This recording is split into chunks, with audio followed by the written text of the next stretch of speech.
this may be it. So let's just go ahead and get started. Everyone, this is Justin. You've seen his video, so you already know. I know him just a little bit by his classroom, but we're so excited to get to talk to him today and give you guys the opportunity to ask him a few questions. Okay, so we'll go ahead and get started. So just hop on in there with questions. Justin, what is the exact name of the course that we saw? Yes, so this course is AP Computer Science A, which is the second of two AP Computer Science classes that they offer. The first one being the Principles course, AP Computer Science Principles, which I taught last semester. And so most of the students I have this semester were in the Principles course last semester.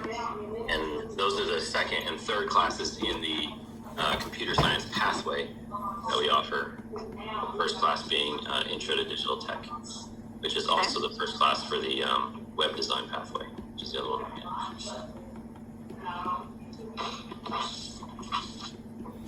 How long has your school offered a computer science pathway? So this is the third year that we've taught computer science. It's the second year we've had the full pathway. Okay. We tried it as a standalone. That didn't work very well, did it, Justin? Yes, I mean, you can come into this course without any previous computer science experience, but it's a lot more difficult in that situation. So yeah, it's definitely easier on them to have had the first two classes before they take this one. So what forms of media technology do you include in your classroom?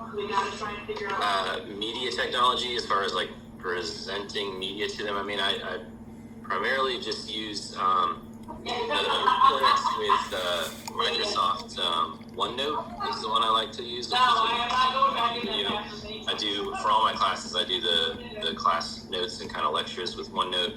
I like how it integrates into Canvas and it syncs instantly with Canvas, so I don't have to worry about like saving and uploading the notes for other, as a second step. It's just easy with the Recordex to be able to write directly on it. I like how that works, so I do the notes with that, and then the other software we use just depends on which programming language we're using at the time, I guess. For this course, the AP Computer Science A, it's 100% Java, so everything with the whole curriculum is in Java. The last course, the previous one, Principles, there's not a set language, so you can pick and choose, one particular language out of any of them that you want, or you can do kind of a sampling of different ones, which is what I like to do. What all different languages do you do? You mentioned you are heavy with Java with the AP. Can you speak about some of the others? In the Principles course, I typically start with a block coding language like Snap, which is very, very similar to Scratch, which, some of the students, if they have any previous experience, it's probably with Scratch. So I like starting with Snap because it's similar to what they've seen before, but it's also a little bit more advanced. So it's not, because Scratch is kind of geared more towards younger kids. Yeah. So it's nice to have something that's a little more sophisticated, but it's still comfortable in block coding. So we start with that. And then we usually do some Python as the first non-block coding language, because that one's pretty easy syntax to learn for a text-based language. I'll also do something like App Lab, which could do block coding or JavaScript. Is that the Android app? Yeah. So it's that was actually part of code.org. Oh, okay. Which is neat because they can make a phone app, even though it's not really a native app, but it kind of works like one. So it's a fun one. I usually do that when we're dealing with data, because it's easy to have a little database in the app and they can play around with that. And then after Python, I'll do some JavaScript with them because that's obviously a really popular language. What do you like for that? Do you like something like CodePen or? With JavaScript, I've been using brackets, which seems to work pretty well because you can easily edit the HTML for the page that it's running in and CSS. And I mean, I don't do like a lot of web stuff with them, but we'll do a little bit of building a little website and to see how you can control the website with JavaScript. It's kind of one of the main purposes of JavaScript. Right. And then we'll just kind of go off into writing some just JavaScript programs that kind of run in a HTML canvas. What do you find the students struggle with the most? Well, in this class in particular, I would say it's probably the logic problem-solving aspect of it. It's being presented with the problem and then having to come up with a solution using the available tools. That's difficult, and also, they struggle with the kind of similar type of what's that? The math. The math, yeah, that can be part of it. The ones where they have to use math to do problem solving. I mean, some of the questions are fairly basic math. I mean, there's not a lot of intense math computations. On the AP exam, they're not allowed to use a calculator on the exam. This is an AP class. I'm sorry. It is, yeah. Both of these are AP classes, yeah. So the principles course is also an AP course. And it's that one is a portfolio-based course. So there is a multiple choice test, but a big part of their score is a project that they do and submit to the AP College Board for grading. And it's very open-ended project. They basically have to write a program, and the program can do whatever they want. They can just kind of be creative with it. And this semester, it's much more rigorous. It has to be Java, and they're presented with a problem, and they have to write code that solves that particular problem. And it's not a project based, it's all tests. So there's multiple choice, and then there's free response. And one of the trickiest things is they have to hand write their code for their program that solves the problem that's presented to them. So we're kind of training on how to hand write code, which is kind of weird. In your lesson, you were doing the marble game. This is all new to me because I teach at a lower level where we don't have AP in advance, so that's why I'm at the math. Yeah. But I was also wondering, did they provide the marble game for you? And then So no, that one, I mean, it wasn't provided. I just kind of came up with that one. I mean, there are curriculums out there that provide things like that, code.org and some other ones. I like to follow the AP curriculum, but then just come up with my own projects and things that interest me and I think would be interesting to them. And to me, that's one of the biggest fun parts about teaching the class is getting to just kind of branch out and do things. Oh, this would be fun if we wrote this program. And sometimes, like actually just the other day, I asked them, we finished up one activity. I was like, okay, well, do you guys have any ideas on what you want to do next? Like, what program would you want to write? And they're like, oh, we want to make Tetris. So, okay, all right, well, now we're making Tetris. And so we started doing that today. So to me, that makes the class fun for me, at least. And I think it's, it's interesting for them too. So, but obviously if you're looking for things that, are already there, you don't have to worry about coming up with it and creating it yourself. There's lots out there. I would just search around. I was just saying maybe my first year to kind of give me like the backbone and then I can branch out. Yeah. Gotcha. Can you talk about your warm-up activity that you mentioned? What do you try to do every day? Like, do you try to do like a 15, 30-minute warm-up activity?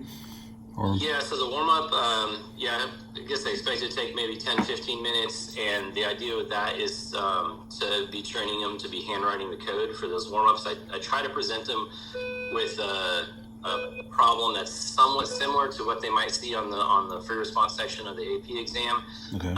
And we haven't quite got far enough in the curriculum for the warm-ups to be quite to that level yet, but I'm trying to get them to that point. But the main thing is that they're handwriting in their notebooks their solutions to that, the way they're going to have to on the AP exam, to try to get them used to that and to get them used to the way the questions are phrased and the information that's given to them in the form of documentation, code comments that they have to understand. Because the questions on the AP exam, some of them are like 3 or 4 pages long just for the question, where you have to read through the description of what it is your program has to be able to do. So you have to understand the problem first, and then you write the code to do it. So trying to train them to interpret that information too. So do you kind of do pseudocode with them, or do you kind of just Just lean into Java or? Yeah, so in this class, it's do all Java. So like a big part of it too is just learning the syntax. Okay. And for Java specifically, so everything I do in this class is Java. In the principles course that I taught last semester, that test does use a pseudocode. Okay. So we, I'll do on my tests I give them, I use the same pseudocode that's on the AP exam. And when I'm presenting, like if we're doing Python or something at that particular time, a Python unit, I'll show them side by side, like this is what it looks like in Python, and this is what it will look like on the test using the pseudocode that they use on the test. Just show them the similarities and differences of the different languages.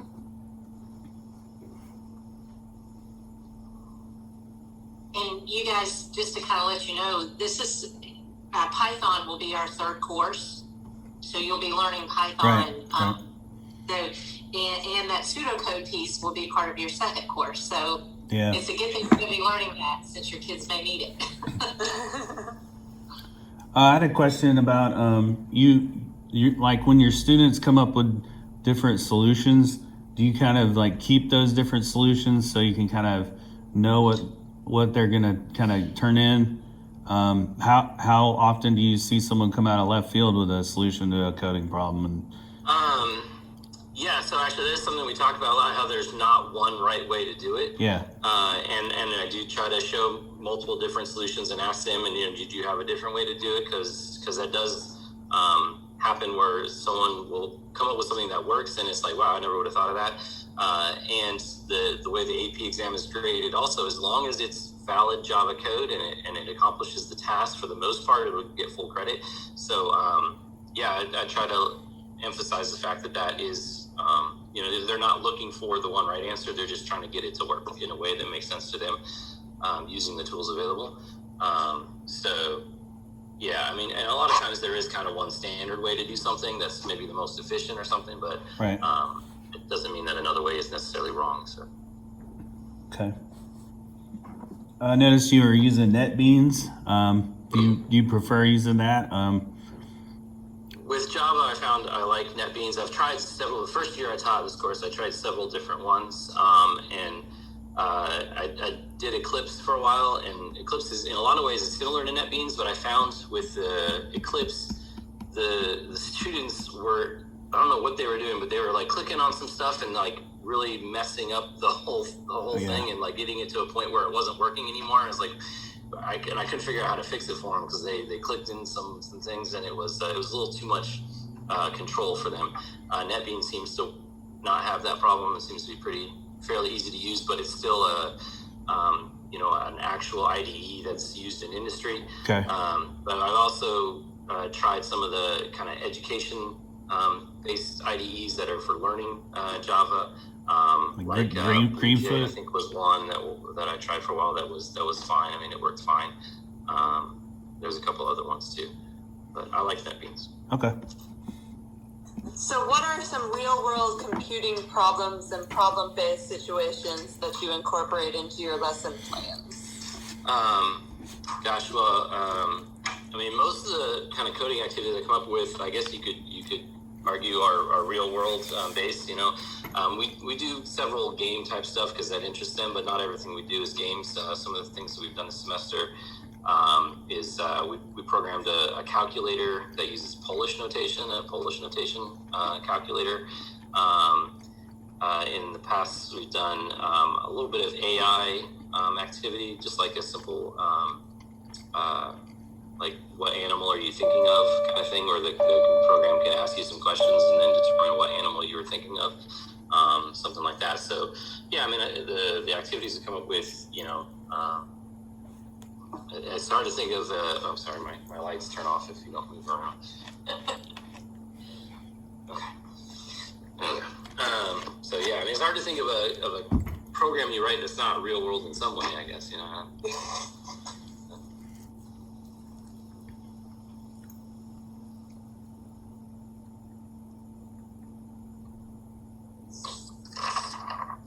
Any other questions, guys, or do you have enough for your... Well, I got one. Where do you kind of go to get inspired, and what's your process for that? Like, do you have other people in your department that you can work with, or Do you have other educators that you bounce ideas off of? When you're looking for new ideas and things to do in the classroom, what's your process there?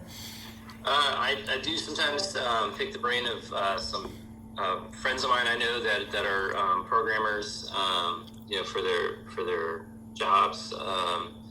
I do have some volunteers also with the TEALS program that come and help sometimes. Like I let them know kind of what the schedule is and the topics that we're going over, and ask them if there's a topic in particular that they are passionate about or have some kind of particular knowledge about. And so then they'll this year, obviously it's virtual, they'll live stream with the class and teach a lesson for them on that particular topic. But yeah, I don't know. I mean, I guess as far as what coding activities to do, I just think of things that interest me that I think would be fun to do or I've done before and I knew worked well. So. Have you found that all your kids typically have laptops? Do they bring them, or are you using? The school got a laptop cart just for this class, for these classes that I teach. So Do they take them home? A cart. No, they leave them at school. And I show them how to install like NetBeans on their home computer. And for those that have maybe like a Chromebook or something where you can't install software, I show them there is a web-based IDE where you can code in Java. It's a little limited, but it does work for most things. Repellent is what it's called, REPLE.IT. So, do you find that most of your students have the technology? Yeah, it doesn't seem to be an issue, with the handful of students that I have so far. So. And you're virtual, so when your kids were asking students during that lesson, were they at home?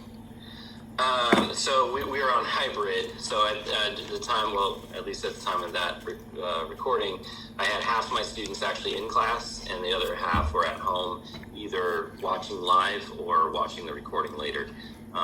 Most of them seem to watch the recording after the fact rather than tune in live. But I did have half the class present. They were the ones asking the questions who were actually in the room. Gotcha. Yeah. First, starting yesterday, we're back with everybody now, so I have all my students in class 3 days a week. So. I've got another question. Is there a push to be industry certified, or are you guys industry certified? Can you speak to that? As the teacher, I don't know. Like being part of the CTAE department is very new for me. Okay. So I've always been in the math department, so I'm not sure if that's a thing in general for CTAE. Being industry certified, I remember them asking, "Hey, are you industry certified?" And I'm not. But no one's asked me to get industry certified. Okay, I was just wondering. Yeah, I know for our end of pathway exam, the option that I'm trying to set up for the students is to take the Java certification exam as their end of pathway exam. Oh, okay. So hopefully that'll work. So what credentials do you have? I'm sorry. I took the computer science GACE and got the computer science certification on my teaching certificate. Okay. He's a math teacher as well. Yeah, my degree is in math education. Gotcha. Cool. And Well, it was nice meeting you, Justin. I appreciate your help. Sure. Any other questions, guys? yeah. How many years have you been? Is this your second or third year in this, or? It's my third year teaching the class. Oh, okay. And he won't ever brag on himself, but he had 100% pass rate for AP exam. Holy, Wow. That's terrific. For one of the courses, yeah, it was. Or one of the courses, yes. Right. good job. That's great. It was some good students, yeah. It was them. So. We were very proud of Justin and his students, yes. Well, I'm glad I have your name, so we can email you with all the questions. Anytime. Happy to help if I can. Thank you. And Allison, you can kind of see why we're going to middle school having this so that they're ready for that level. Yeah, I can see that. I can see how I need to get more ready. Well, you will with the endorsement, no problem. All right. Justin, thank you so much. If no one else has any more questions, we appreciate you so much doing this for us. Thank you. Yeah. Thank Thank you. Thank you. Oh, it's great to see Rest you all. of you, I'll see you tonight. Okay, bye-bye.